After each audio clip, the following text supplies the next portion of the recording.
Our first presentation will be Mick Senes. He's going to talk about the Office of Economic Adjustment Safety Project at the former Lake Ontario Ordnance Works wastewater treatment plant. Second will be Jim Stikowski. He's going to talk about the Lewiston Porter's school property and Occidental property sampling. And then next there will be John Bussey, who will be talking about Building 401 demolition at Niagara Falls storage site, and also will be leading the technical facilitation presentation. And then also here tonight from the US EPA is Paul Giardina, and Chris Clayton is going to be here from the Department of Energy. I don't believe he's arrived yet. So with that, I will turn the meeting over to Mick Senes.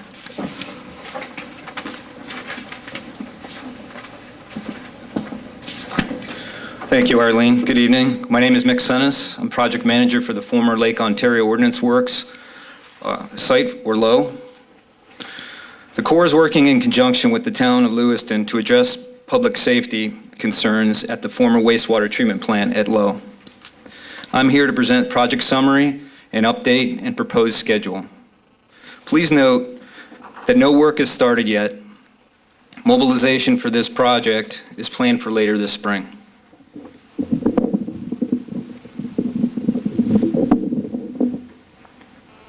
The figure on the slide shows the former LOW in green. Niagara Falls storage site is located within the developed area of LOW in the central portion of the figure. The former wastewater treatment plant is on the northern border of NFSS, shown in blue.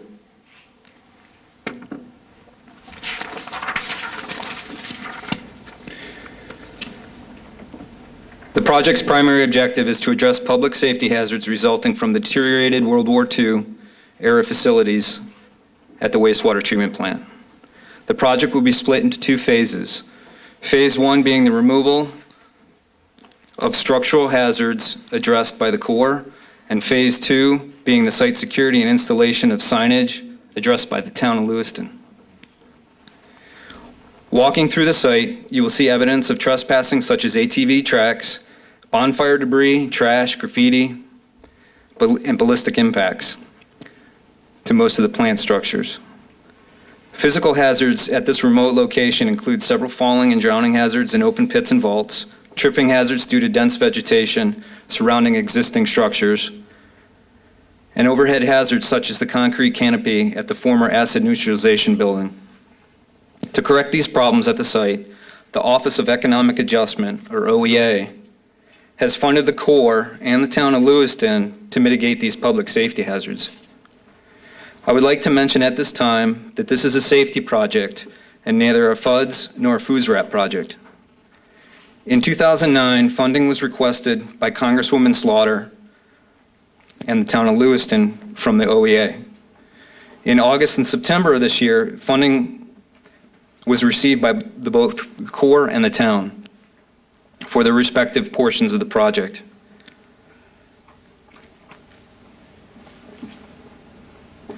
This spring, the Corps will begin the first phase of the project, which includes demolition of the deteriorated structures, foundations, steel railings, and wooden tanks, backfilling excavations, and disposing of demolition debris and water.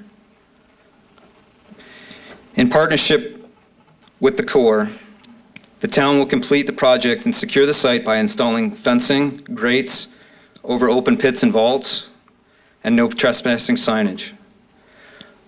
Further to the west, the town will also remove a small section of the 30-inch outfall as it crosses the southwest drainage ditch.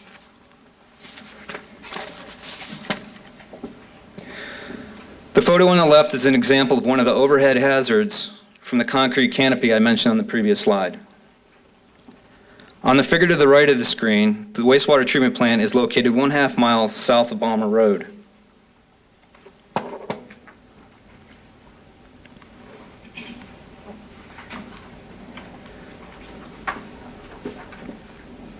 The property is about 22 acres in size and has been owned by the town of Lewiston since 1975. The site is bounded on the east by Lutz Road, also known as the former A Avenue, and by National Grid power easement to the west. Chemical waste management property is to the north and east, and the Niagara Falls storage site property is located to the south.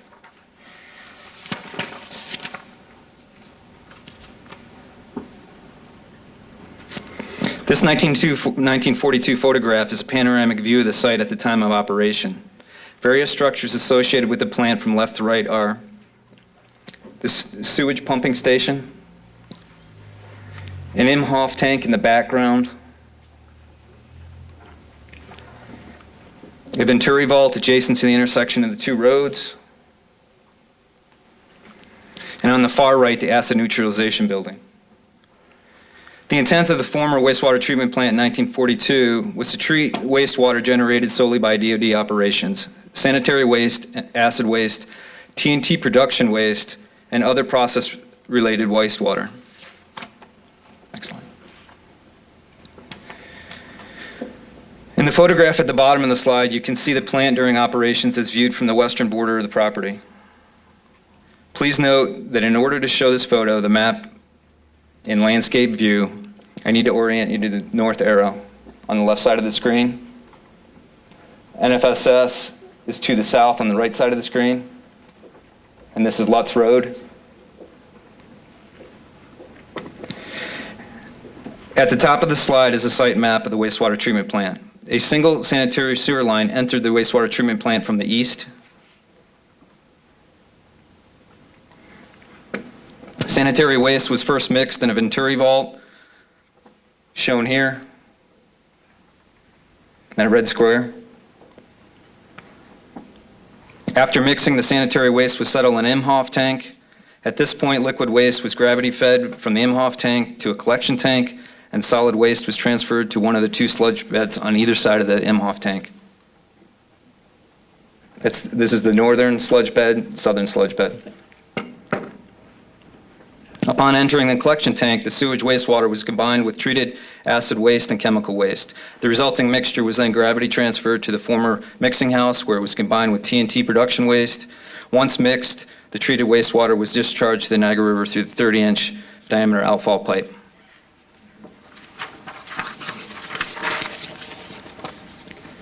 Last month, Corps was awarded a contract to deconstruct the above-ground reinforced concrete at the acid neutralization building. The contractor was also scoped to remove all steel railings and two large wooden tanks. Both above-ground and below-ground structures of the pump house and Venturi vault will be completely removed.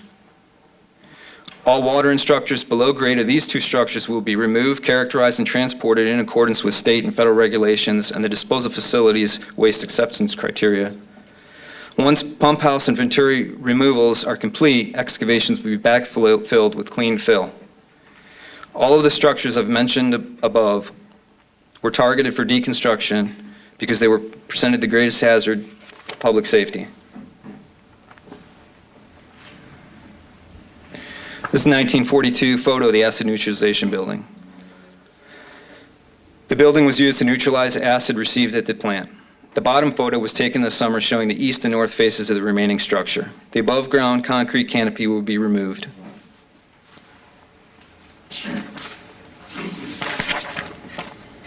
This photo shows two large wooden tanks on site that were used for lime storage.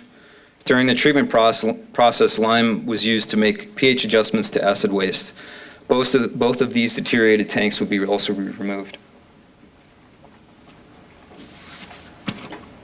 The upper photo is what the Imhoff tank looked like at the time of construction. The lower photo was taken from the top of the Imhoff tank. In the background, you can see the acid neutralization building. Besides the steel railings seen here, the Corps contractor will also remove similar railings at the collection tank and chlorine tank.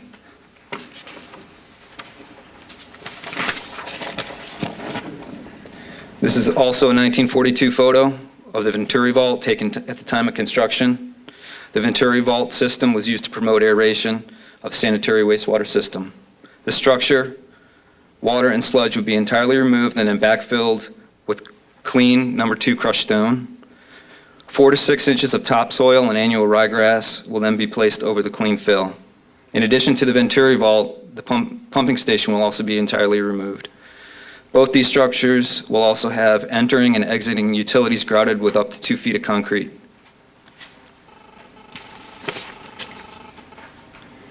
Any permanent structures placed on site will be installed by the town of Lewiston.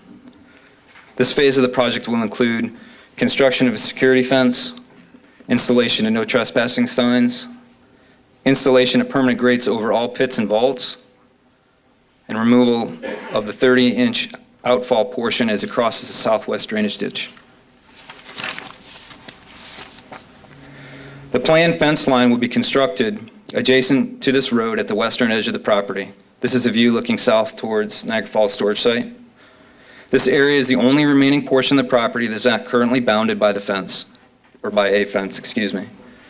Once complete, this fence will restrict public access from chemical waste property southward towards the Niagara Falls storage site. This photograph was taken this summer. Shows a pit and 24-inch wood pipeline on the western edge of the acid neutralization building. The lower photo is an open manhole on the north side of the building. In both these cases, grates will be placed and secured over these open areas.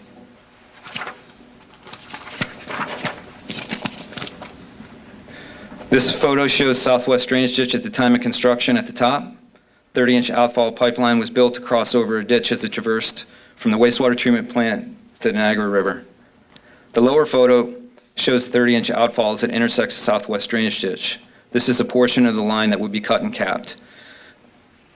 Note that it's a little bit difficult to see. What looks like lightning or a crack in the camera is actually branches from a tree. Perpendicular to this photo is the southwest drainage ditch. You can see water down at the bottom of the ditch.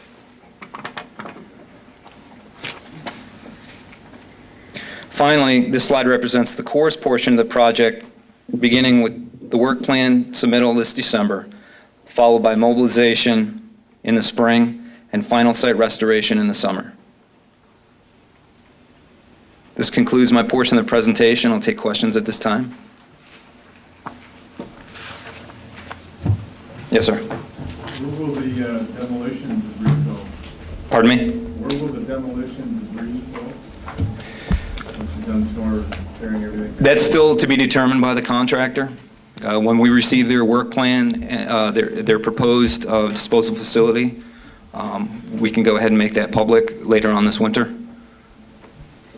What's your name, sir? Mick Senes? No, the other speaker. What's that? Tim Henderson. Thank you. Yes, ma'am. Anne Roberts, are there any radiological issues with the debris, the buildings that you know of? I'm sorry, can you repeat that?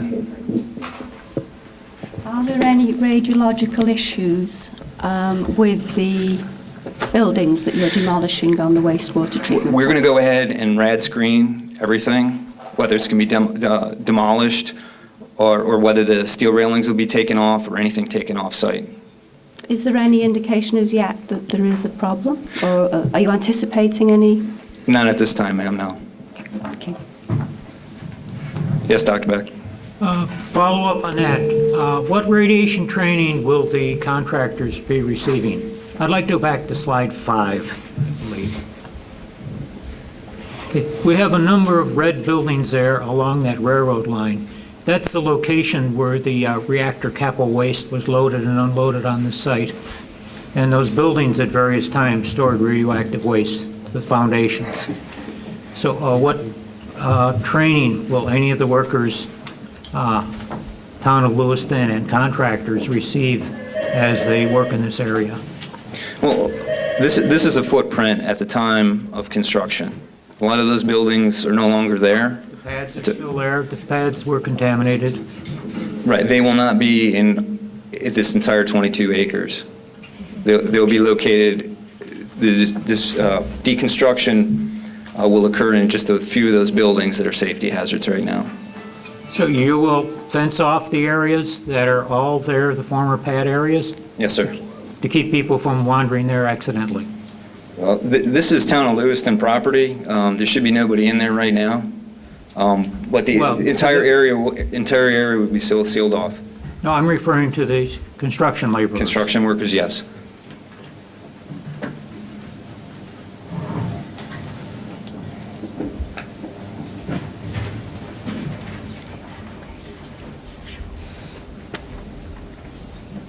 Any other questions?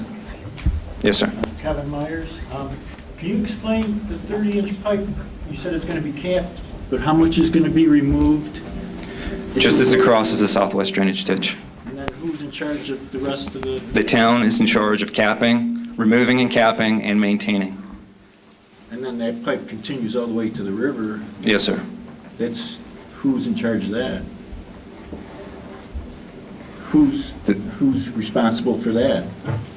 The same property owners that are responsible now. Okay. The only reason they're removing that section across the ditch is because it's an attractive nuisance right now.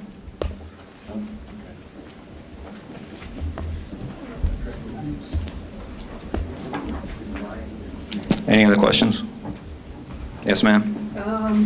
My name's Mary Ann Rowland.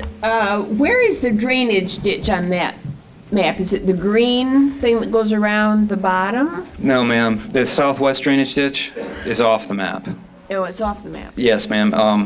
This is just a wastewater treatment plant proper, but it would be Going north. to the west. And again, I apologize for this map, but to show it landscape, I needed to turn it to the left. But this is the western boundary. So the southwest, the 30-inch outfall is in this direction. And the southwest drainage ditch is down in this area.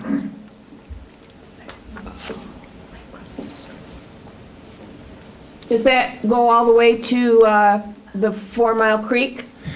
Where it leads up to the edge of the school property.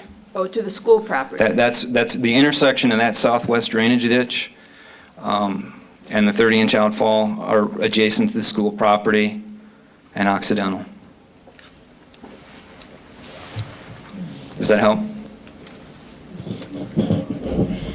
Maren Weld, this is a lay question. Page 13 showing a well hole and then this big square sort of hole in the ground. You're planning on putting a grate on this? Yes, ma'am. Why wouldn't it be filled in, tested, filled in? This is a precautionary measure to keep any trespassers from falling in that grate. This is not an end to the project. There may be further remediation of these buildings as well as further demolition, but provided the money and resources given to us by OEA and that appropriation, which was just over $1 million, this is about as much as we can do with the site. Thank you. You're welcome. Any other questions? If there's no other questions, it'll be filed by Jim Stokowski, who will present the Lew-Port school sampling and Occidental supplemental sampling this past August.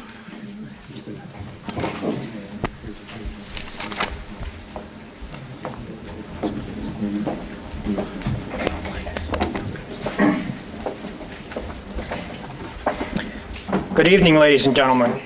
Can everyone hear me well? My name is Jim Stokowski. I'm project engineer for the Lake Ontario Ordnance Work site. The Army Corps of Engineers, in conjunction with the Lew-Port School Board and their consultant, Dr. Joseph Gardella, developed an investigation program to evaluate potential environmental impacts attributed to the Department of Defense, the Manhattan Engineering District, and the Atomic Energy Commission on property owned by the Lew-Port school system. We also developed an investigation program to evaluate potential Department of Defense contamination on property owned by the Occidental Chemical Corporation. Both of these sites are within the boundaries of the former Lake Ontario Ordnance Works site. I'm here this evening to present preliminary results from those investigations.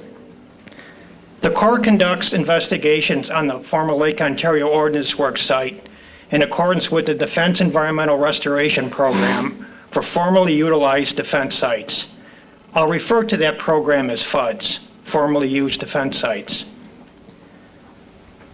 We also perform environmental services and environmental investigations at the Niagara Falls storage site under the formerly utilized sites remedial action program, which I will refer to as FUSRAP. The figure here to my right shows the boundary of the Lake Ontario Ordnance Works site in green. The Lewiston Porter School property is shown on the left side of that, of the Lake Ontario Ordnance Works in white, in this area right here. Now, the Lewiston Porter School property is located on a portion of the former Lake Ontario Ordnance Works that was not developed by the Department of Defense. The Occidental property is located further in on the Lake Ontario Ordnance Works site. It's located just south of Balmer Road. That property is located adjacent to former Department of Defense facilities that were used for TNT manufacturing and also wastewater treatment operations, which Mick just previously talked about. Also shown on this figure for reference is the Niagara Falls storage site. This is the Lewiston Porter property, this is the Occidental property, and here's the Niagara Falls storage site. The investigation programs that we developed for the Lewiston Porter School property were done under both the FUDS program and the FUSRAP. Now, the FUDS program was designed to evaluate potential impacts from former Department of Defense activities, environmental impacts attributed to chemicals.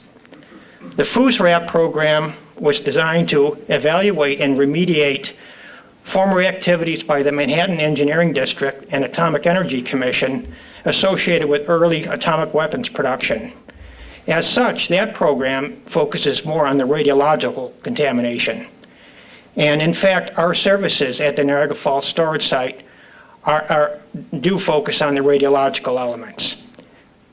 The investigation program that we implemented at the Lewiston Porter School properties was done under both the FUDS and FUSRAP programs. That means we evaluated both the potential for chemical impact due to previous Department of Defense activities and also radiological impacts due to previous Manhattan Engineering District and Atomic Energy Commission activities. Now, the investigation program for the Occidental property, that was done under the FUDS program. And at that site, we evaluated the potential for environmental impacts due to chemicals from former Department of Defense activities. Next. This aerial photograph on the slide shows greater detail of the Lewiston Porter School property. The approximate property boundaries are shown by the yellow and then white line in this area. Now, shown on this aerial photograph, on the left side or the west side of that property is a developed portion of the school campus. You can somewhat distinguish that by the lighter color, and also the light gray color are the school buildings. Also shown on this figure is the southwest drainage ditch, where it crosses the Lewiston Porter property. The southwest drainage ditch flows basically in this area north and ultimately discharges into 4 Mile Creek. This location right here is where water within that ditch enters the school property. This location is where water flowing in that ditch exits school property. Also shown on this photograph is the 30-inch outfall pipe that Mick had talked about just a little bit earlier. That outfall pipe originates at the former wastewater treatment plant and terminates at the Niagara River. Shown here on this photograph, this line is the 30-inch outfall line. Now, our investigations were centered on undeveloped portions of the Lewiston Porter School property. And the undeveloped, and the general area where our investigations are shown, are outlined here with this yellow line. That is to say, we didn't do investigations on the actual campus of the developed property. There are 3 general areas on this undeveloped area that were investigated. Soil disturbances that were identified by evaluation of aerial photographs, previous aerial photographs. We evaluated and did investigations on the southwest drainage ditch. And we also evaluated and investigated a soil mound located immediately west of the school campus. The green symbols here shown on this figure are areas where the soil anomalies were investigated. There were 9 anomalies that were part of the investigation program. One of those anomalies in the southeast corner we termed a pit. There was an anomaly on the north side, was a trench. The remaining anomalies were classified as mounds. There were 6 locations within the southwest drainage ditch that were evaluated. The northernmost location, or the most downstream location, was at the position where the property boundary crosses the southwest drainage ditch. The southernmost, or most upstream location, was the position where the southwest drainage ditch enters the property. The 4 remaining locations were somewhat equally spaced between those 2 locations, with one variation. This location here was moved closer and at the position where the 30-inch outfall crosses the southwest drainage ditch. And the last area that we evaluated was this mound east of the school campus. Now on this aerial photograph, that mound is shown as the orange-colored circle. Previous environmental investigations conducted by the Corps in 2001 determined that there was elevated radioactivity in this mound, and our investigations were conducted to further evaluate that condition. The investigation program was presented to the Lew-Port School Board on June 15th, and it was presented also to the public on June 23rd. The actual field investigations were conducted during the period August 23rd to August 27th. What I'm going to do in the following slides is provide a bit more detail on exactly the scope of our investigations, how we actually conducted the work, the kind of samples and field measurements we had taken in each one of these 3 areas, those being the soil disturbances, the southwest drainage ditch, and the mound. And then after that, I'm going to talk about the preliminary results, our field observations, our field measurements, and basically what we saw and what we learned from all 3 of those areas. Afterwards, I'll talk about the investigation program at the Occidental property.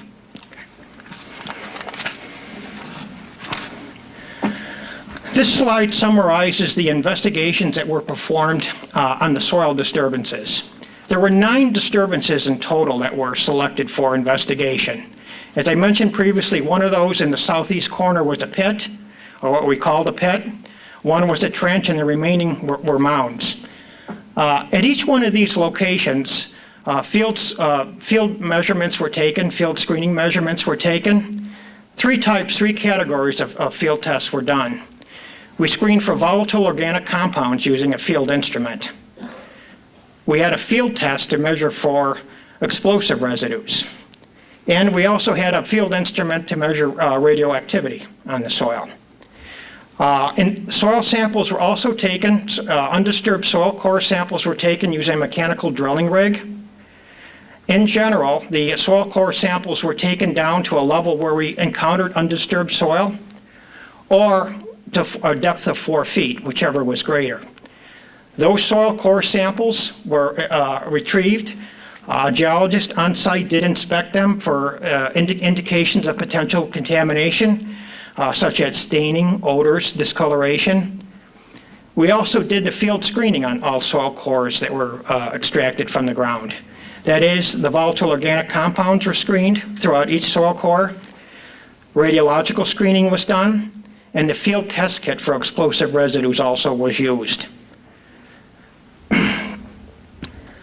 From each location, 2 soil samples were also selected for laboratory analysis. 1 soil sample was from the surficial material. And by surface, I mean the top 6 inches of soil. The next soil sample was selected between that interval from 6 inches to the termination depth of the hole based on our field observations. Now, in some areas, 1 soil boring was drilled. In other areas where some of the mounds or features were a bit larger, we drilled up to 4 soil borings. And the investigation program was designed to accommodate larger disturbances or anomalies with more investigation holes. So in total, there were 9 disturbances evaluated, and actually there were 11 investigations done. That pit in the southeast corner, we actually evaluated 3 different areas of that feature. Okay. This is a photograph that shows the mechanical drilling rig equipment that was used to take the soil core samples. Now, this vehicle is mounted on a tractor. It uses a pneumatic hammer to advance it was a 4-foot-long soil core sampler. The tool was designed to take a continuous undisturbed soil core sample. It's 4 foot long, so we'd get a 4-foot core. In locations where we had a sample greater than 4 feet, we would run the tool back down in the hole and continue to collect samples until we were done. Again, and as those soil cores were retrieved, we evaluated them not only for impact and screen them, but the geologists in the field also looked at the soil core to determine were we in fact in native undisturbed soils. Okay. This photograph shows one of the anomalies or mounds being investigated.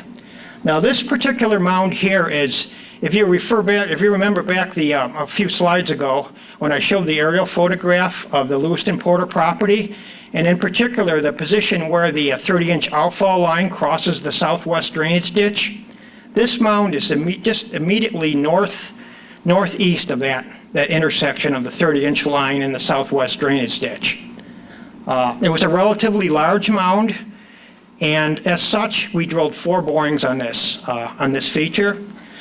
The soil core samples were taken down to where we hit native soil. Okay. Now I'm going to talk briefly about how we conducted the field investigation within the southwest drainage ditch. There were 6 locations that were sampled. The first location being the northernmost point, or the most downstream point where water flowing within the southwest drainage ditch exits the Lew-Porter School property. The most upstream or southernmost point being the point at which water enters the property, and then the other 4 were spaced in between that. At each location, we took water samples, sediment samples, and soil samples. Now, the procedure in which we investigated and sampled these locations was we first did the most downgrading, or the northernmost location, and then successively we proceeded upstream. And that was done to prevent the potential or possibility of cross-contamination by our activities within the ditch. So we started north and sequentially moved down to that last location where the water actually enters the property. At each location, we sampled water, sediment, and soil in that sequence. And again, that was done to prevent the possibility of cross-contaminating the overlying media. First, we took a water sample. Then we take our sediment sample, which tends to disturb it a little bit, and you get some fines and organic material in the water. After that was done, then we took soil core samples below the material that was deposited in the channel, or the natural organic decaying material. Field screening was done in the same manner as the screening was performed for these anomalies or these soil disturbances that we investigated on the undeveloped property. That is, we screened for volatile organic compounds, we did a field test for explosive residues, and we screened for radioactivity. Water samples taken from each location. There were field measurements done in the field, water quality tests, and those were done for pH, temperature, conductivity, dissolved oxygen, and oxidation reduction potential. We also submitted samples from each location for laboratory analysis for chemical and radionuclide parameters. Now, on the soil disturbances, the samples that were submitted for laboratory analysis, those were done for chemical parameters.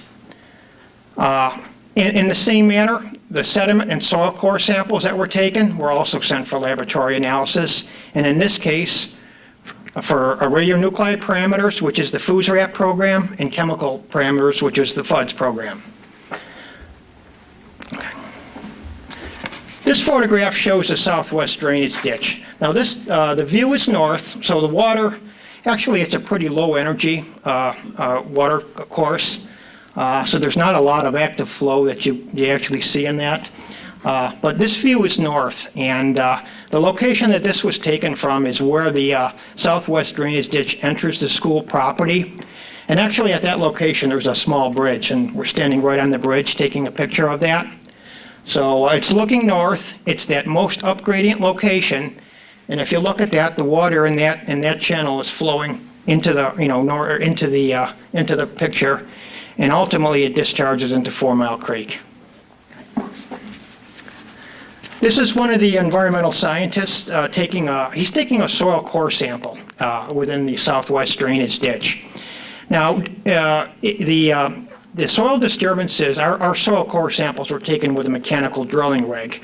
Well, the characteristics of this channel, the depth and width of it were such that we couldn't get mechanical equipment in there. So we had to use manual tools. This was the 3rd sampling process done at each location. So his soil core, we had a manual hand core sampler and also a hand auger. And his sampling now is being done after our water and sediment samples had already been collected.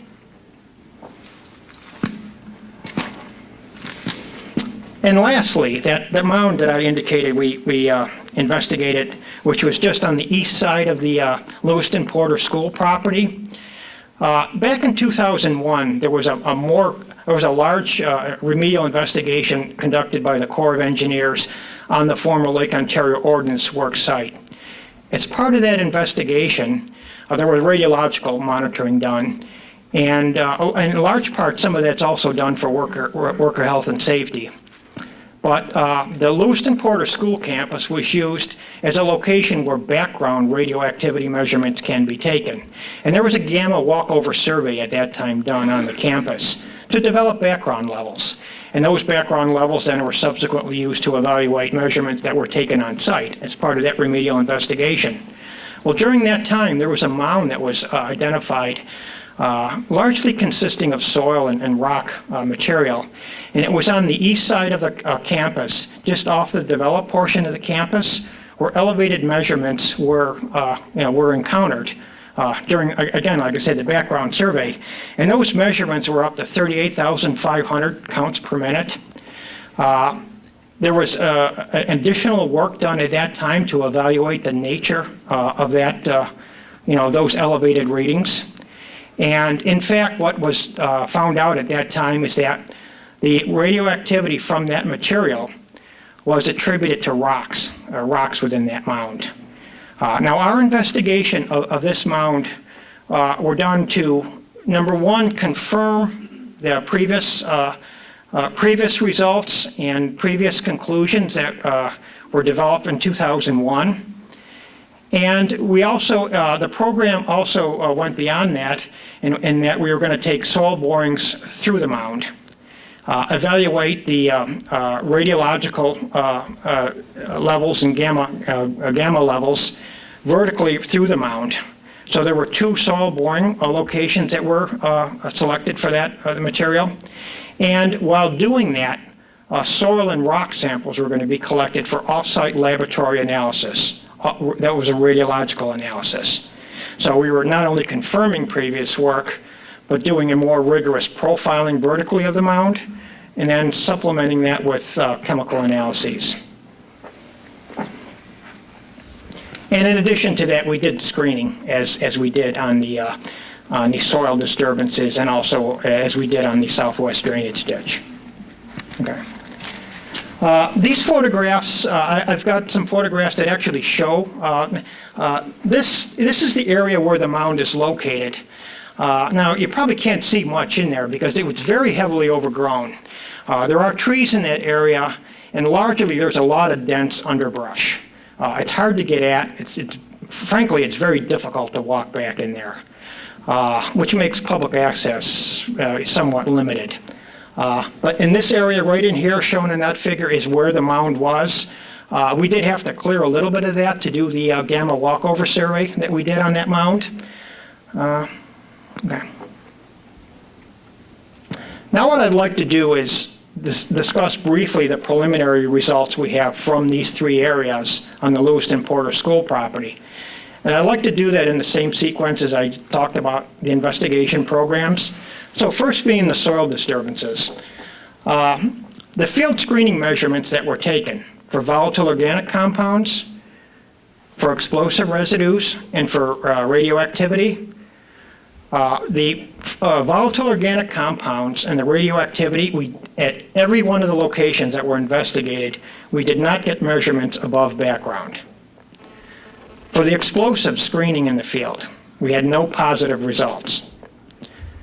Furthermore, the soil core samples that were collected, in every location where mounded material was encountered, that material was determined to be redistributed native material. And by that I mean excavated soil from, basically soil from the site that was mounded up. So as we went through this, you could see that it was native soil, either topsoil, organic rich topsoil, or some of the underlying lacustrine clays. Below that, the native undisturbed soils consisted of largely of stiff clay clays. And there was no evidence of non-native fill identified at any one of those locations. The laboratory results, validated laboratory results, are not available yet, and they're expected by early 2011. Now, in the southwest drainage ditch, the field screening results we got were similar to, as a matter of fact, the same as what we got on these soil disturbances. That is, the volatile organic compound screening, the radiological screening, we found nothing above background. The explosive residue field tests, we had no positive results or no detections. The water quality tests that we did in the field, pH, conductivity, temperature, dissolved oxygen, oxidation reduction potential, were all within expected ranges. We found no evidence of non-native materials, fills in these areas. And in general, the sediment consisted of a natural decayed organic, kind of a muck, highly organic material. Below that, we had stiff clay, which is pretty much ubiquitous in this area. The laboratory results for the chemical analyses and the radiological analyses, those validated results will be available in early 2011. The mound on the east side of the campus. We took measurements of the dimensions and approximate height of that feature, and it's about 20 feet by 30 feet. It's a regular shape, but it's about 20 by 30. And the height varies, and typically between 2 to 4 feet above natural ground level. The materials within the mound consisted largely of native soil, and they were fine textured generally. And then there were variable amounts of gravel and cobble-sized rocks in that material. We took background gamma survey measurements quite a ways beyond where that mound was located. Those survey measurements indicated that natural ambient levels were about 8,750 counts per minute. We also did a gamma walkover survey on the surface of that mound. And generally, the readings that we would get on the mound were 2 to 3 times greater than background. However, there were two specific locations on the mound where we were about 5 times over background. And in fact, those 2 locations are where we advanced the soil borings into the mound. So we advanced the soil borings at the highest locations where we had the highest gamma walkover survey readings. We did vertical profiling with the gamma survey instruments, and we also took samples for lab analysis at those locations. The vertical profiling, as we augured the holes down through the mound, we continued those until we hit native soil. At the 2 locations that was done, we hit native soil at 2.5 feet at one location, at 4 feet at the other location. The gamma survey scanning through those, vertically through those holes, we had found that the highest readings generally are at about 1 foot below the surface. They were elevated, they were above background, consistent somewhat with what we found by doing the survey of the surface of the mound. Furthermore, we took, there were a lot of rocks, some cobble-sized, some larger actually. We took those out individually, took individual measurements of those, and what we did find is that, in fact, we did confirm results from the 2001 investigation, that in fact most of that elevated radioactivity is from the rocks. And in fact, I have a series of photographs here that right after I talk about this, I'll go through and I'll show you that. We can actually see that work being done and see the results on the field instruments. And more so than just the individual rocks, we also took several rocks, put them in a plastic bag, moved them quite a ways away from the mound, and took a measurement, and again, we confirmed that those were higher. We did the same thing with soil. We bagged it, moved it away, and those results were comparable to background. And the other thing that we determined from the walkover survey that was done on the mound is that the elevated readings that we got dissipated quickly with distance from the mound. In other words, when we were a few feet off the mound, we quickly approached background levels. So this elevated activity is confined to the mound, and more specifically, our field survey and our field investigation did confirm previous results that it was within the rock material that's in that mound. We did collect samples. Some of the rocks were sent for laboratory analysis for radiological parameters. And from each soil boring that was drilled, soil samples were sent off-site for laboratory analysis for radiological parameters. Similar to the soil disturbances and the southwest drainage ditch samples, the validated analytical results from that work are expected by early 2011. Okay, these next series of slides actually kind of go through and sequence some of the work, some of the results that I've just talked about.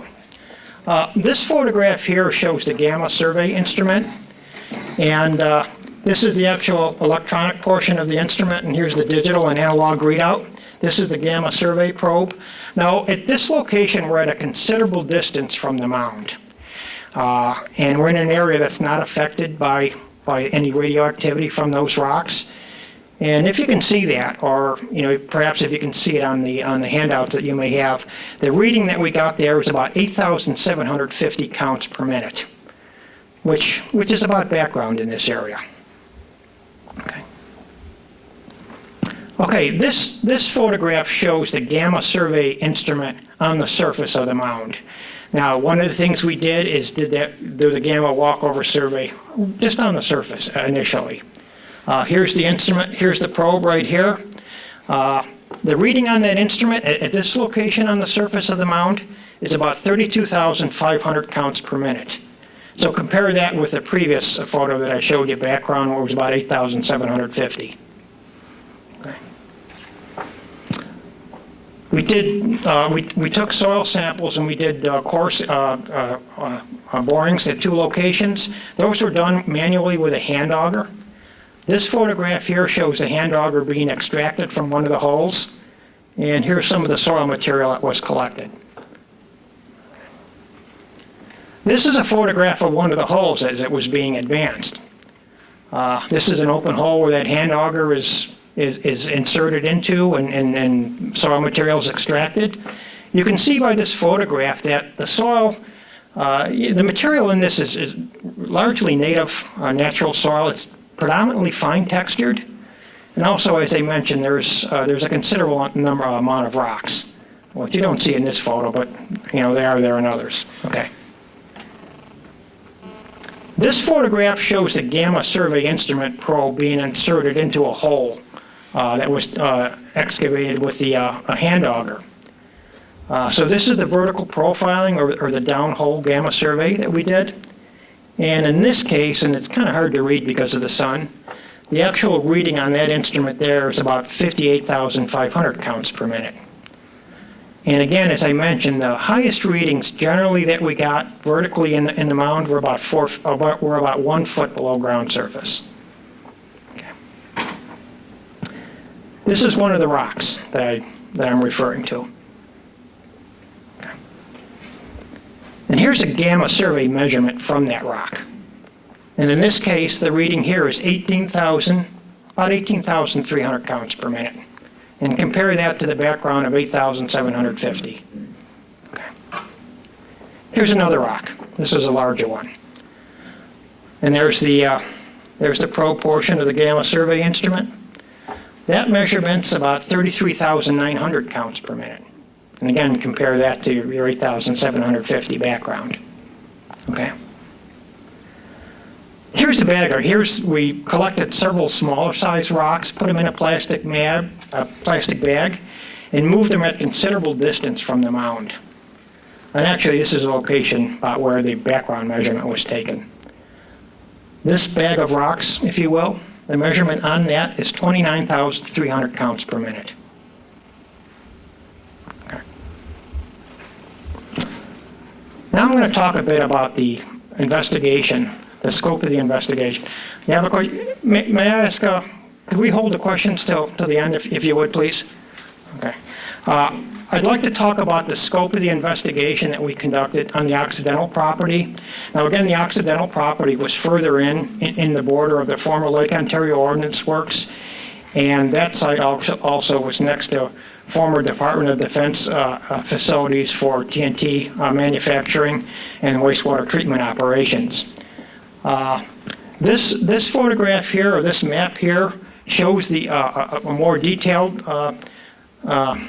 depiction of the Occidental property within the Lake Ontario Ordnance Works, and the actual property boundary is shown by this heavier black line. That property size is about 304 acres. During the 2001 remedial investigation, samples and investigation activities were done on this site. And also, as a prelude to that work, aerial photographs were evaluated site-wide for the former Lake Ontario Ordnance Works. And an outcome of that aerial photo interpretation, it was determined that there was an area within the site. It's about 400 feet by 500 feet dimensions that was fenced off. And years ago, during the Department of Defense occupancy, it was determined that that area may have been used or may have been used by the Department of Defense. It was investigated in 2001. Samples were taken and analyzed. That area is shown here on this figure as the gray colored area. And the dimensions, again, are about 400 feet by 500 feet. There was a lot of sampling done on that. There were some chemical compounds that were detected, explosive residues, and a class of organic compounds, polycyclic aromatic hydrocarbons, that were detected above screening levels at that time. There also were some metals detected in one soil sample that were above background concentrations for this area. The scope of our investigation on this property, therefore, was to determine the extent of that area where we did find elevated polycyclic aromatic hydrocarbons and explosive residues, and also some of the metals. And the area that it focused on, again, was this gray-colored area here. Jim, how many more slides do you have? Because Lori's got to change your tape. 7 minutes? Okay. Okay, 2 more slides and then we'll change yeah, your tape and then. I'm almost done, actually. Okay, sorry.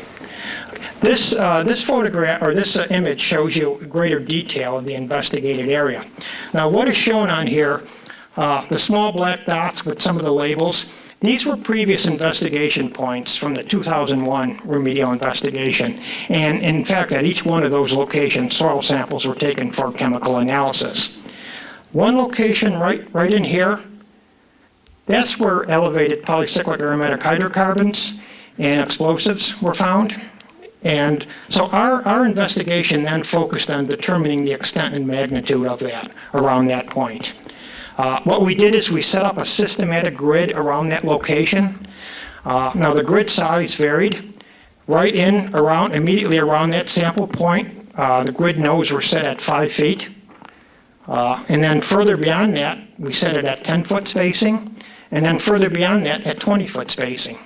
Now at the intersection of each one of these lines, or at each node on the grid, be it 5-foot, 10-foot, or 20-foot, we did field screening, similar to, as I had described earlier, for work that was done on Lewiston Porter. Field screening was done for volatile organic compounds. There was a field test kit done for explosive residues, and also screening was done for radiological parameters. Now on this site, we were investigating it under the FUDS program, which largely it looks at Department of Defense impacts attributed to chemicals. So in this case, the radiological screening was done for worker health and safety. However, we did have a provision in the work plan where if we did find elevated radioactivity measurements and elevated at a level of 2 times or greater than 2 times background, samples would be taken for analysis. But FUSRAP was not, or radiological contamination was not per se, a part of this investigation. Along these nodes then, there were 16 locations where soil samples were selected. At each one of those locations, a surface soil sample was selected for laboratory analysis, and a subsurface soil was selected for lab analysis. So therefore, in total, 16 locations, 32 samples, each location being represented by surface soil and subsurface soil. Laboratory analysis was done for chemical compounds, and I would say that we did have one location, one grid node, where we were greater than 2 times background on the gamma survey. So there was one location where we actually collected a sample for radiological analysis. Results, preliminary results from that investigation. Prior disposal activities were confirmed. What we did find out there is fill in this area. It's non-uniform in its distribution. The best way I can describe it is that there are several mounds, or it's in irregular shaped areas where disposal did occur. The mounds typically or the disposal areas vary between 2 and 3 feet height, elevation above ground level. They are non-uniform in their distribution. There's more than one area, if you will, within that 400 by 500 foot area. The fill that we encountered there was metallic debris, old bottles, terracotta pipe, there was tires, there were incendiary gasoline igniter caps that were encountered. There was slag-like material that we found, and other miscellaneous solidified materials. During the previous 2001 investigation, fill was identified, and in fact, we confirmed that out there. All the field screening measurements, and pretty much all the explosive screening measurements were negative. We found nothing on that field test. The volatile organic compound screening, nothing above background. On the radiological screening that was done for worker health and safety, as I mentioned just a little bit earlier, we had one location that was a little bit over 2 times greater than background. So therefore, at that location, we collected a sample for radiological analysis. So, in summary, there is fill. There is fill in that area. And the laboratory samples were submitted for chemical analysis and one for radiological. We're waiting for those results, and similar to the Lewis and Porter investigation, we expect validated results by early 2011. That's it, ladies and gentlemen. If you have any questions, I'd be happy to entertain those now. Before he takes questions, both of our camera people have to change their tapes. So if you could just, if you want to refresh your coffee or grab a couple cookies before we take questions, that would be great. I apologize for that delay. Questions, and this gentleman in the back's been patiently waiting. I apologize for the delay, and your question, sir. My name is Jim Rao. You said earlier, I believe, that the mound area on the Lew-Port campus was surveyed in 2001, and it was found to be 38,000 pounds per minute. The maximum readings were. You talked about 8,750 pounds per minute this time. Background. It seems that you're using a levelum detector, or a levelum meter with a sodium iodide crystal. Is that, the gentleman sitting right next to you is the person who actually did that field survey, Neil Miller, and he can answer that a lot better than I can. Neil, if you would. Here's the mic. Is the mic here? Yes, it was. Oh, There's a 2-inch, yeah. Okay. I'm wondering, what does it correlate to in micro R Jim, per can you go hour? to a mic because people can't hear your question. There's one right there. I'm wondering what the 38,000 CPM correlates to in micro R per hour. It was probably around about 8 or 10 micro an hour. 38,000 correlates to 8 to 10. 8,700 would be. Yeah. 8750 correlates to 8 to 10. Yes. Background range. Yeah, the 8750 Yes. correlates to 8 to 10. By the way, I would mention, I alluded to this 2001 survey. That information is publicly available, and the report of that work is available on the Corps' website. We do maintain a website for the Lake Ontario Ordnance Works. And in fact, the entire Phase 2 remedial investigation, the investigation that I've alluded to in 2001, is available. And specifically, results from the survey and the survey that was done on that mound is presented. So it is publicly available, and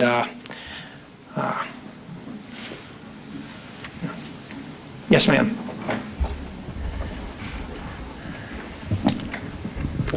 Anne Roberts. I have a problem with your Occidental property investigation. When the 2001 investigation was done, it was done largely on the basis of what you could actually see, which was deteriorated drums on the surface of that area. Correct. Subsequent to that, you produced an aerial review of old photographs.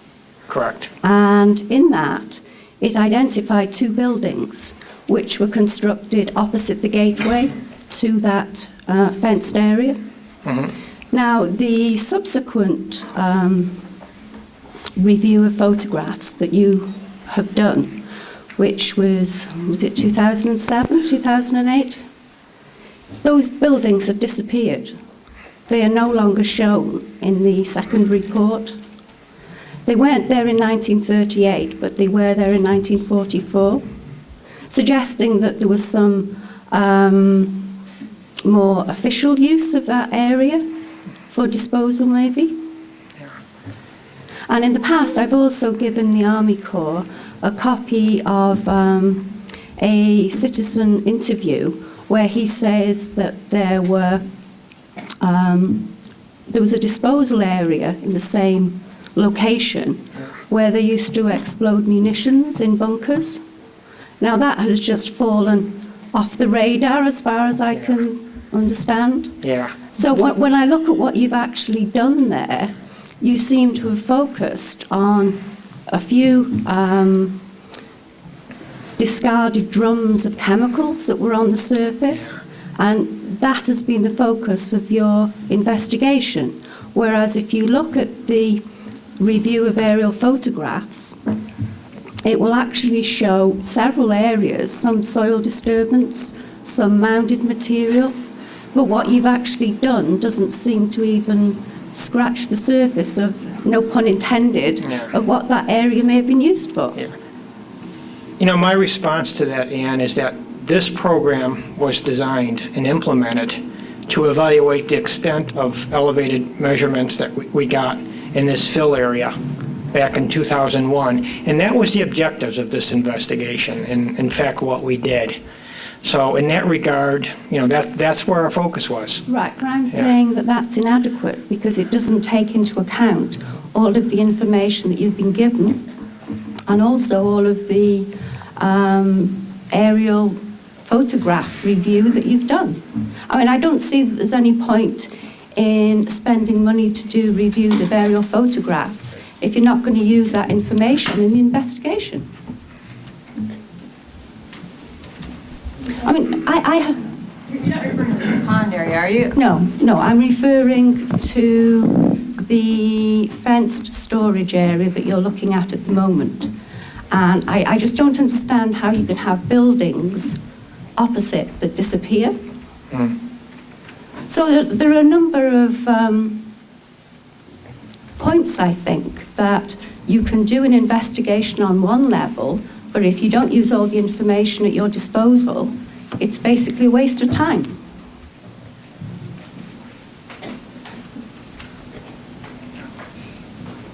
Could I have a sort of a follow-up on that? To Robert Weller, say these mound areas are apparently non-native. Do you know where them rocks come from? No, I don't. Many of them did appear to be native rocks. Actually, I mentioned we submitted samples of rocks for radiological analysis. We also did submit a rock for just geochemical analysis to determine the geochemistry, if you will, of the rock, to evaluate where it's from, what kind it is.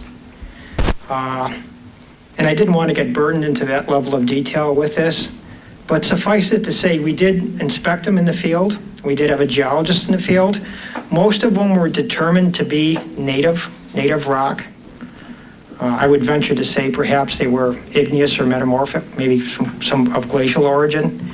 But we are also having geochemical analysis done of some of that.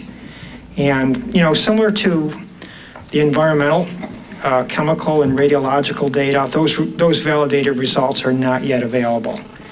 I would suspect then, Robert, that in the future we'll have more knowledge, a bit more knowledge about the nature of these rocks.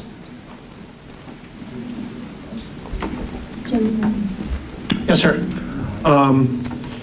At the places where you were at background, where you took some of your background readings, you took soil samples, so you'll have at some point an understanding of what the radium, uranium, what the primordial radionuclides were? Correct. Okay. Yes. Do you have any of that data available now? Is that coming? Validated results are not yet available. Okay. And then for the rocks, are you doing? We're doing also radiological, and it's the same radioisotopes.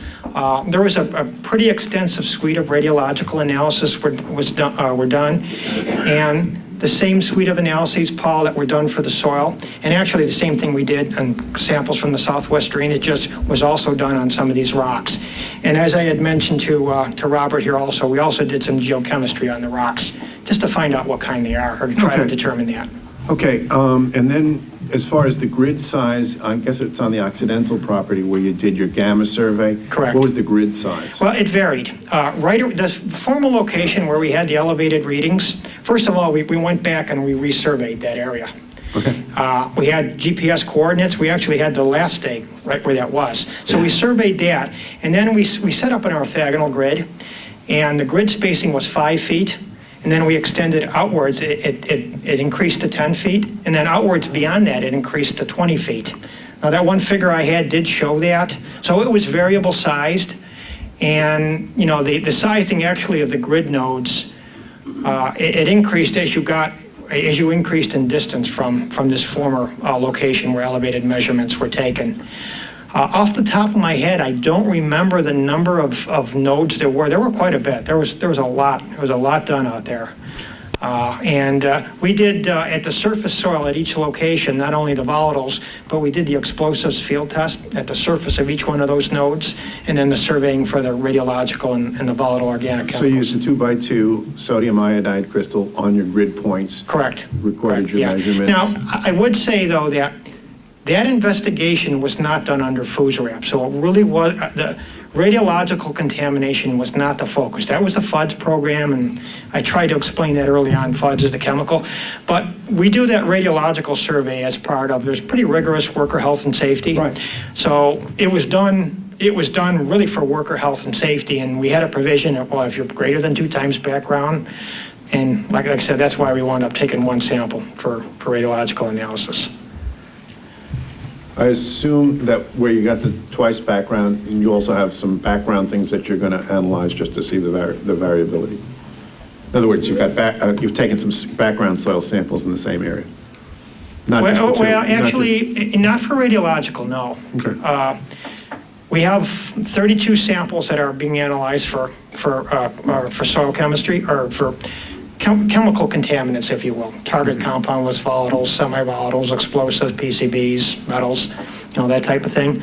That sample, no, that one location was just for radionuclides, but I would say we have a good database and a good history of data throughout the Lake Ontario Ordnance Works. So while we didn't take one per se in that area, we have a lot of data now through the years of work that have been done on that site, that those results can be compared to.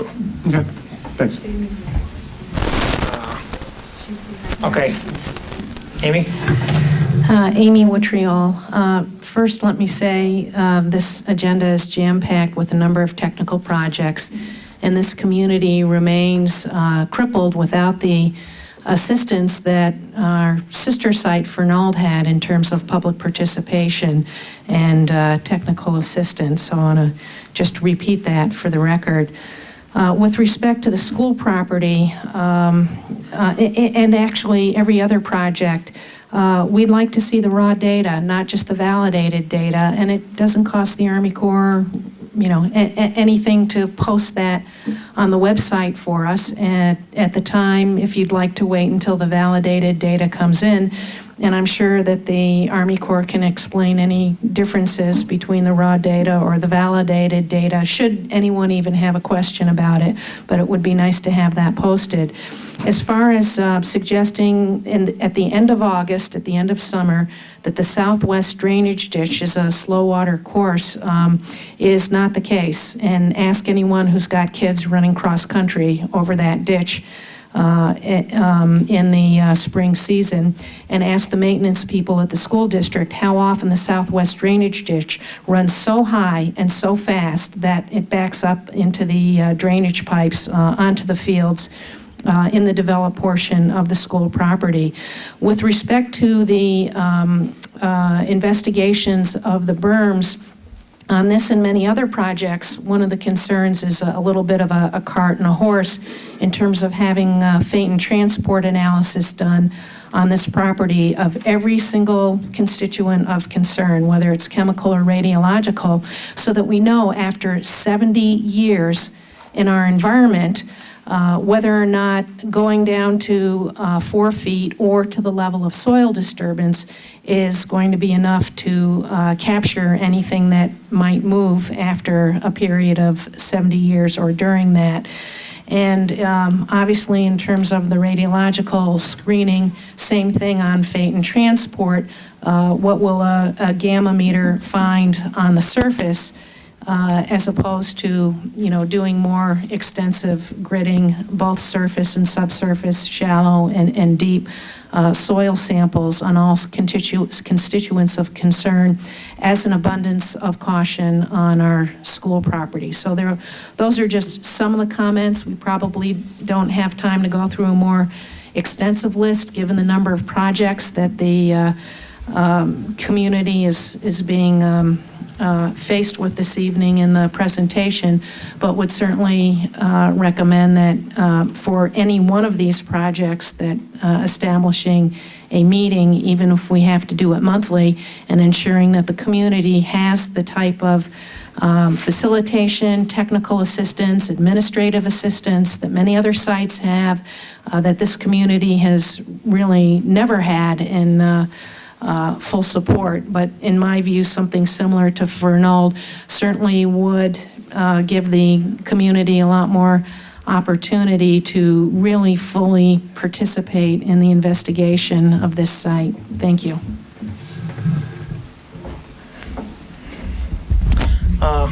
Joe, you had a question. Could you go back to slide 2, which is the map, just the map, and point again to where the mounded materials were? Yeah, there actually were 3 rather large-sized mounds that we did find, Joe. And, I tried to mention, and I was going through this quickly, that at the anomalies, if the anomalies was rather small or we really couldn't detect anything, we just located the position of, first of all the anomalies were located using a global GPS, global positioning system. So when you're in there, it's very heavily wooded and it's easy to get lost or not know where you're at. So that's how we located all of them based on the aerial photographs. But we in fact had 3 that were rather large where we had to do four different soil borings. Now, the one that I showed you the photograph with the drill rig on, that was the one right in here. Now, again, this is the southwest drainage ditch. This is the 30-inch outfall line. There's a large mound in there. That's all native soil. It's redistributed native soil is the best way I can describe that. And I was out there the entire week with our contractors doing the work. And honestly, what it looks like is somebody excavated and put the material right there. I'm not going to venture to say where that came from, but it's native soil. Now, there were 2 other locations where we did find somewhat larger mounded materials. The other location was right in here. Now, that was more of a linear feature. In other words, it wasn't a parabolic shape or a circular shape or anything like that. It was more of a linear, and it looked like when you get back in there, it's like somebody had a bulldozer and just pushed it out.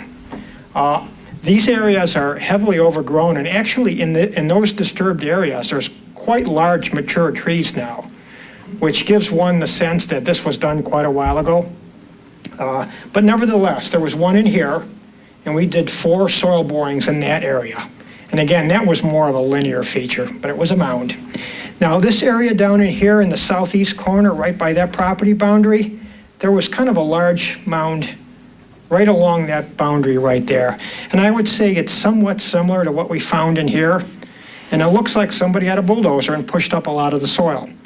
As we drilled here, as we drilled here, and as we drilled there, in every case where you go through that, it's all what I would call redistributed native soil. There's no non-natural anthropogenic fill, nothing whatsoever that we identified.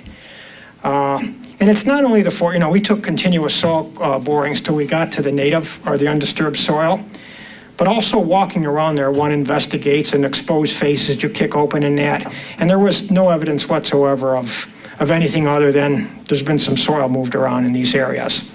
Now, the other areas, frankly, there wasn't a lot that you see there. There just isn't a lot. So these other areas were investigated by essentially one boring. And then there was a lot of field screening done. And actually, there was a good walkover survey done all throughout that area. This area here, because this showed up as a larger feature, we actually did, this location represents 4 separate soil borings. This location represents 1 soil boring, and it's in the middle of where that feature was. And this represents another soil boring, somewhat on the northwest end of that feature. Each one of these was treated as an individual sample. So therefore, we'll have analytical results. We'll have 3 different sets of analytical results from that area. And it not only the mounded material, but maybe some of the soil was scraped in there on the bottom of that. The photograph I showed you again was right there. And the elevated radiological, the elevated gamma readings, the mound that you excavated. That mound, yeah, and it's probably hard to see from where you're sitting. Yeah. That's right here. Yep. Okay. Yeah, that's right here.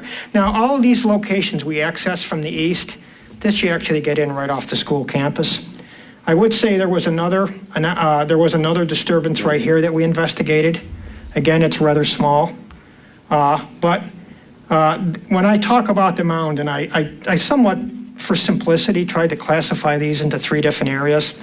These disturbances, the southwest drainage ditch, but that mound is right there. Mm-hmm.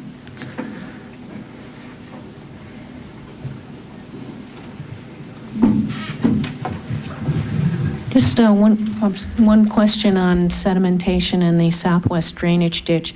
Did you select the sediment samples based on intervals or based on where sedimentation was likely to accumulate in the ditch? And was there any consideration given to sampling the tributaries at the end of the waterway? The water, sediment, and soil core samples in general were taken from the middle of the channel. Now, in most areas, other than this area over here, in most areas the material is quite soft and it's got a very high organic content, and you actually have quite a bit of sediment in there. And perhaps calling it sediment is not a proper classification. A lot of it's just decayed natural organic material. But what I'm trying to say is there's quite a bit of it from bank to bank in 5 of these areas. And our program was designed to largely take it from the middle of the channel, which we did. And based on my time out there and my observations, Amy, there really wasn't anything distinguishable. That's a linear feature. It's not like you have meanders or channel bends or anything like that where one sees more or less deposition. You don't really see those features, or I didn't see those in the channel when I was out there.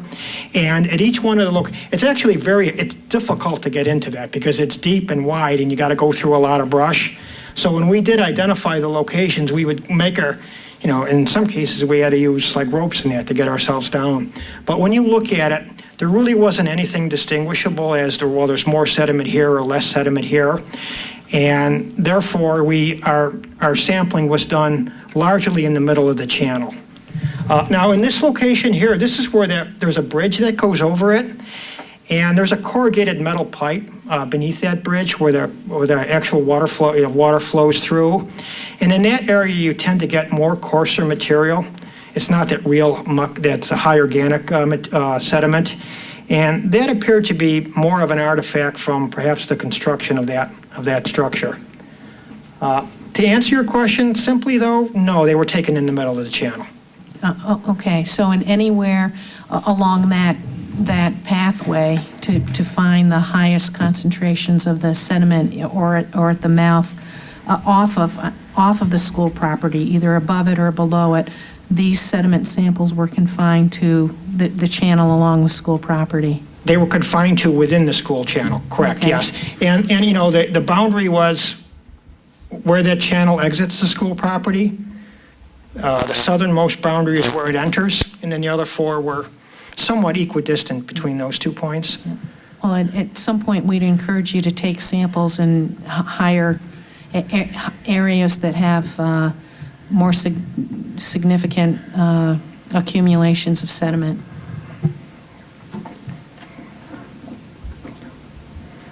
A question? Start with a comment. And your name, sir? Dr. Beck. Okay. I sent my children to Lew-Port. I would send my grandchildren if they lived here to Lew-Port. I believe the campus is quite safe. But I do have a bunch of questions on your procedures. When I was a kid, we had a farm out in Heartland, and we used fertilizer, and it was phosphate fertilizer, and eventually the bags would leak and a certain amount of it would spill in the barn. Now, that phosphate fertilizer typically came from Florida and typically contains traces of uranium. So that when the Lew-Port campus was surveyed, I believe they found the locations of the previous barns by the elevated radioactivity, undoubtedly due to spilled fertilizer. But now, when you present us with a background sample taken from a grassy area, I would really suggest that you pick an area which is not grassed and therefore fertilized in order to get your radioactive background. Okay. As you've noticed, this is a lake bottom. Yes. Okay, all of this area is lake bottom. It's clay, on top of it a little bit of soil. Okay, when you find a rock, I'd like to go back to slide 14.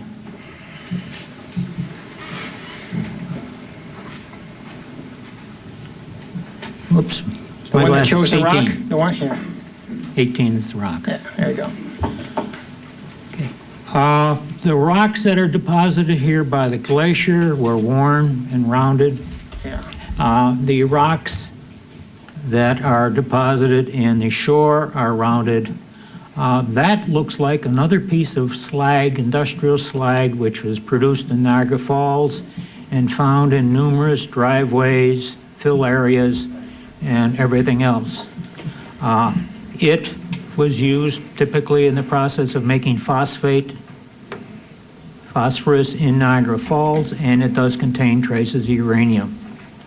The angular shape of that rock looks like another piece of slag, excuse me. So I would not refer to that as a rock. I think that is an artificial. Yeah, and that, and I'll have Neil, because Neil did most of the work out there and he spoke earlier. I'll ask you to chime in, Neil. But actually, Dr. Beck, I would say that that photograph is not typical of most of what we found in that mound. Am I correct in saying that, Neil? Yeah, there's a lot of different rocks in there. I mean, some of them were edged, like you mentioned, but there were rounded ones as well. It wasn't, the majority of them had elevated activity in it, but it wasn't the norm. There were other rocks in there as well.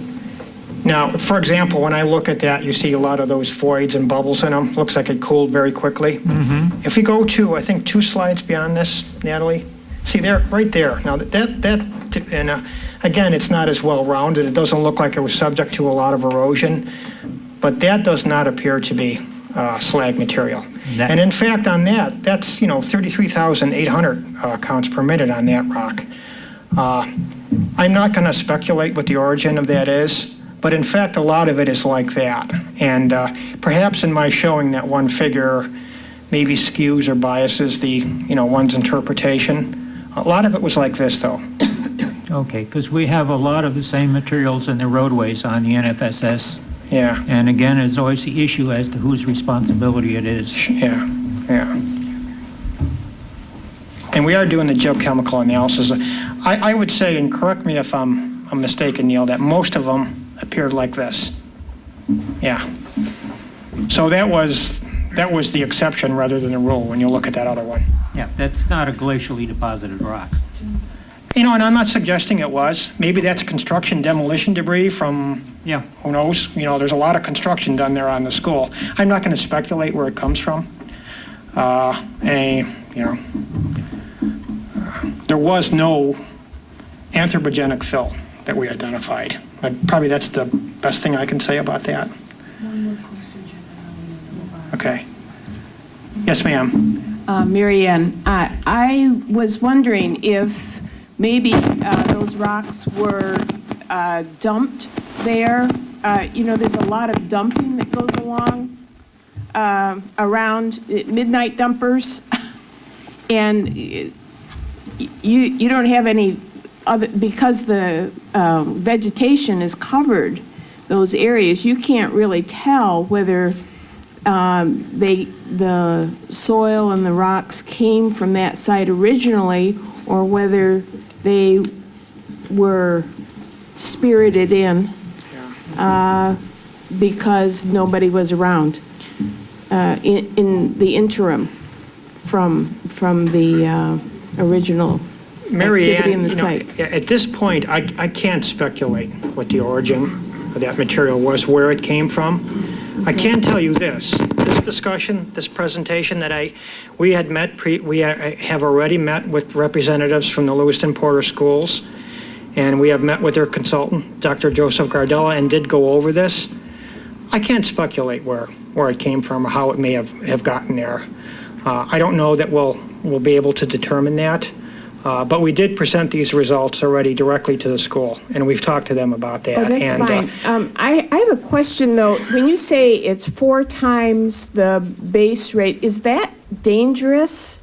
Because, your picture shows people handling them in a rock with their bare hands with no protection.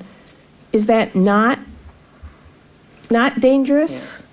Yeah. Karen or Hank, could you answer that? Yeah, it's Hank Spector, Army Corps. Hank, you're going to have to the talk typical louder. exposure of some, I have to go to my, you're a little late.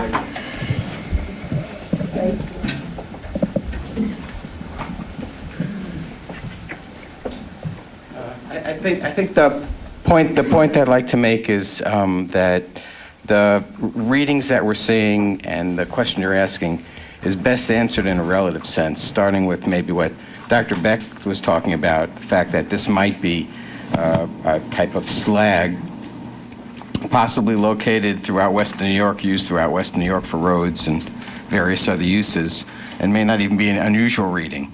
The readings that we were also discussing were in terms of fairly small readings close to background, micro R, micro rem per hour.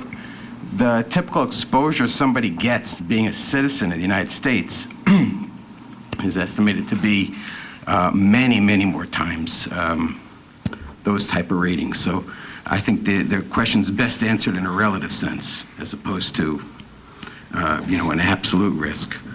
So we're exposed to a lot more radiation from other things, just being citizens, than we'd get from this. So like radon or something like that? Radon's a big part of it, yes.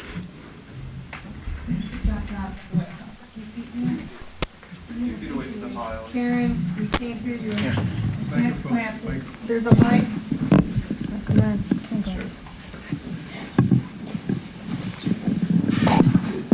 This pile is centrally located, and once you get a few feet away, you don't see it anymore. So unless you're on top of the pile, I mean, you can't even detect it with an instrument. So it's no risk to anybody around it. I've been told we got to move on. Paul, you have one more question? Well, I just want to sort of categorize this. There are areas in this country where what you found in the rock is natural background. I mean, people live on levels like this in areas of this country, and this would represent less than 5% of your radiation exposure.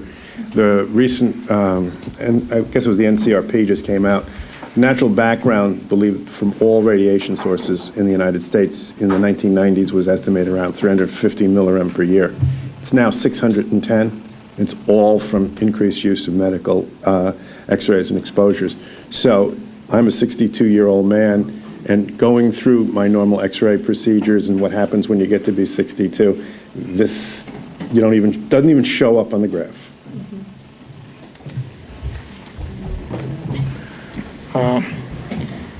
I need to, perhaps we can discuss this further. I need to turn it over to John Bussey, who's going to talk. Just ask one quick question. I'm not clear on, you take comments from the public, and in the case of the Occidental investigation, there are clear data gaps, important data gaps, things that have not been addressed. Where does the investigation go from here? What do you do with the public comments? Is there a route for you to take action, to go back and relook at the property, look at the issues that have been raised? Yeah, I think we're going to discuss that topic a bit. John's going to talk about Building 401 deconstruction, and then he's also going to talk about this, about public interaction further as one of the, and I think, Ann, if perhaps you would be willing to wait just a little bit, we're going to get into that topic in greater detail. And it's something that John or others can answer better than I can. I mean, we're not done with our investigation, so we're just beginning the feasibility study phase. So we're not closing the book on this property. We're still evaluating it. And of course, if you just send us in your comments, we'll evaluate them and address them accordingly. I mean, that's... I think the thing that concerns me is that I first sent you data 5 years ago, and it disappears into a black hole. Well, that's not the case anymore. Did you find the 5-year stuff? Okay, with that, yes, sir. No. Yes, so Marco, in picture number 2, the aerial photograph is quite conceiving, I think. It shows the 30-inch pipe going west to ends up in Niagara Falls, I guess. Is that underground? It is, except where it crosses the southwest drainage ditch. And Mick early on showed you a photograph of that location. Well, if that is true, if that aerial photograph is just exactly the way it is, it shows that it would be above ground going across the campus, and that can't be. No. Could it? No. I've been on that campus during this work, and it is not. So is it covered over with asphalt, perhaps? In some areas, it is. I would say in other areas where you have grassy fields, it's covered with soil and grass. Well, it's definitely not accessible to any student whatsoever. No. The only place it's accessible is where it crosses the southwest drainage ditch. And as Mick has talked about earlier, the town of Lewiston is going to remove that section. Oh, all right, thank you. Okay. I apologize. I got to wrap this up because we got a lot of other things to talk about. And with that, John Bussey's going to talk about deconstruction activities at Building 401. Thank you.